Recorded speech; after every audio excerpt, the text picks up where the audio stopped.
وَتِلْكَ الْأَيَّامُ نُدَاوِلُهَا بَيْنَ النَّاسِ، دیکھو مسلمانوں یہ دن ہم لوگوں کے درمیان الٹتے پلٹتے رہتے ہیں. کبھی ہم امتحان دیتے ہیں کچھ دے کر، کبھی امتحان لیتے ہیں کچھ لے کر. کبھی نعمتیں دیتے ہیں کہ شکر کرتا ہے یا نہیں، کبھی تکلیفیں دیتے ہیں کہ صبر کرتا ہے کہ نہیں.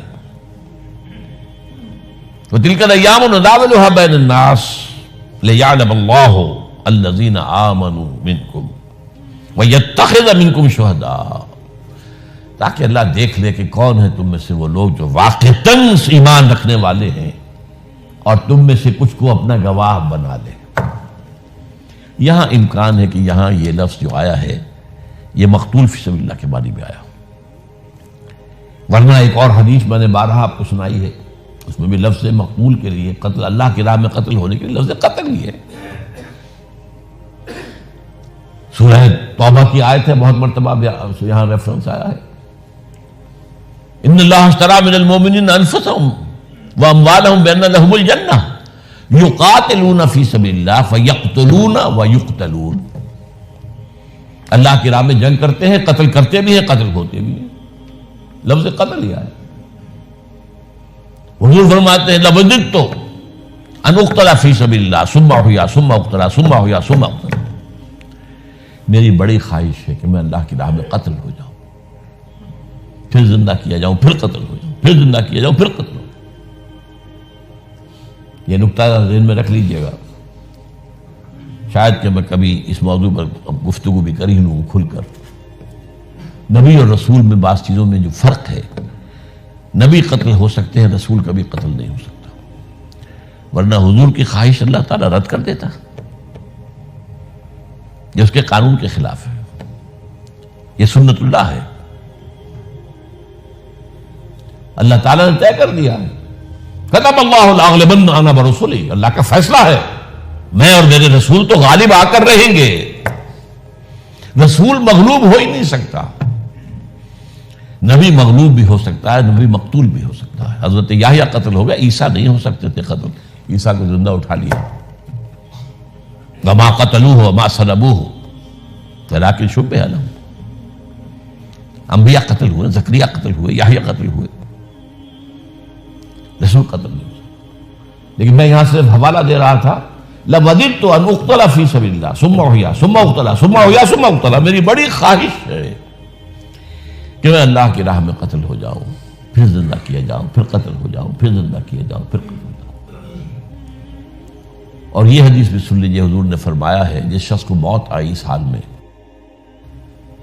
کہ اس کے دل میں خواہش بھی نہیں تھی کہ وہ اللہ کی راہ میں قتال کا کوئی موقع زندگی میں آئے اور وہ شہادت کے جام نوش کرے، فقد مات علی شعبۃ من النفاق. اگر دل میں یہ خواہش بھی نہیں تھی تو ایک قسم کی نفاق پر موت واقع ہوئی. یہ ٹھیک ہے، کتنے ہی صحابہ فوت ہو گئے ہوں گے 12 سال کے دوران مکے کے اندر، ابھی قتال کا مرحلہ آیا ہی نہیں تھا. لیکن دل کے اندر خواہش کا ہونا کہ خدا وہ وقت لائے کہ ہم میدان جنگ میں اپنے ہتھیلیوں پر اپنے سر رکھ کے حاضر ہو جائیں نذرانہ پیش کرنے کے لیے. فَمِنْهُمْ مَنْ قَضَى نَحْبَهُ وَمِنْهُمْ مَنْ يَنْتَظِرُ. سورہ احزاب میں فرمایا صحابہ میں سے وہ بھی ہے جو اپنا نذرانہ پیش کر چکے، جانے دے چکے، سبک دوش ہو گئے، گردنیں اڑ گئی، اور وہ بھی ہے جو ابھی منتظر ہیں. وَمِنْهُمْ مَنْ يَنْتَظِرُ، وہ انتظار میں ہے کہ کب ہماری باری آ جائے. اب آپ یہ سمجھ لیجئے، اس کار رسالت کی ادائیگی کرنے والا شخص نہ مرے تب بھی شہید ہے. رسول قتل نہیں ہو سکتا لیکن شہید ہے. شہیدن علیکم، شہید کا لفظ آ رہا رسول کے لیے، قتل تو ہو ہی نہیں سکتا.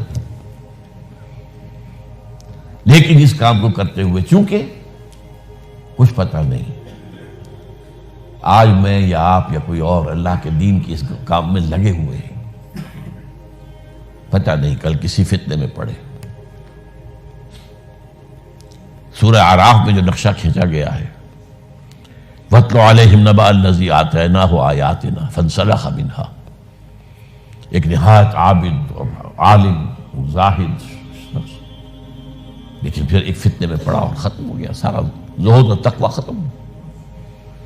وہ حدیث بھی ہم پڑھ چکے ہیں 40 نووی کے اندر، کہ ایسا بھی ہوتا ہے کہ ایک جنتیوں کے اسے کام کر رہا ہے یہاں تک کہ اس کے اور جنت کے درمیان ایک بارش کا فاصلہ رہ جاتا ہے، اس کے بعد اس کی شیطان کا کوئی حملہ اس پر کارگر ہوتا ہے اور وہ جہنم میں جاتا ہے۔ تو جب تک زندہ ہے ولنریبل ہیں ہم، ابھی اندیشہ ہے، جب تک کہ جان اس حالت میں نکل جائے تب ہوگا کہ فزت ورب الکعبہ، رب کعبہ کی قسم میں کامیاب ہو گئی۔ لہذا اس وقت تک کے لیے ہاں جو شخص اسی طرح کام کرتے ہوئے اگر اس نے کیا کہنے ہیں، اس نے اگر واقعتاً مقتول ہو گیا تو کیا ہی کہنے ہیں، نہ بھی ہو تب بھی وہ شہید ہے، وہ زندگی جس طریقے میں بھی آئے، موت جیسے بھی آئے وہ شہید ہے۔ تو یہ ہے اصل شہادت۔ اس شہادت کے ذریعے سے، اس جد و جہد کے ذریعے سے، اس محنت کے ذریعے سے عرب میں اللہ کا دین غالب ہوا۔ پھر اس کے بعد ہماری جو خلافت راشدہ ہے اس کے دوران میں اسی شہادت، یہی شہادت ہے مطلوب و مقصود مومن، نہ مال غنیمت نہ کشور کشائی، یہ دین پھیلا۔ یہ شہادتوں کا سلسلہ چلتا رہا۔ ایک شہادت اور ہے، حضرت عمر کی شہادت کس معنی میں تھی؟ حضرت عثمان کی شہادت کس معنی میں تھی؟ کیا پس منظر تھا؟ حضرت حسین کی شہادت کس پس منظر میں تھی؟ یہ بالکل ایک دوسرا کھاتا ہے۔ یہ شہادت جو ہے خلفائے ثلاثہ، عمر، عثمان، علی، تینوں شہید ہوئے، تینوں قتل ہوئے۔ اگر یہ نہیں قتال کرتے ہوئے قتل نہیں ہوئے، عثمانی میں وہ جو عام شہادت کا مفہوم ہمارا ہے اس میں نہیں ہے، وہ تو قتل کر دیا کہ مسجد میں نماز پڑھنے آئے، پیچھے سے کسی نے حملہ کر دیا۔ تو حضرت عمر بھی ایسے ہی شہید ہوئے، حضرت علی بھی ایسے ہی شہید ہوئے، حضرت عثمان کو جو ہے بلوائیوں نے شہید کیا۔ لیکن ان شہادتوں کا پس منظر کیا ہے اور جو واقعہ کربلا ہے اس کا پس منظر کیا ہے، تاریخی پس منظر، اس پر انشاءاللہ گفتگو ہوگی۔ اقول قولی ھذا واستغفر اللہ لی ولکم ولسائر المسلمین والمسلمات۔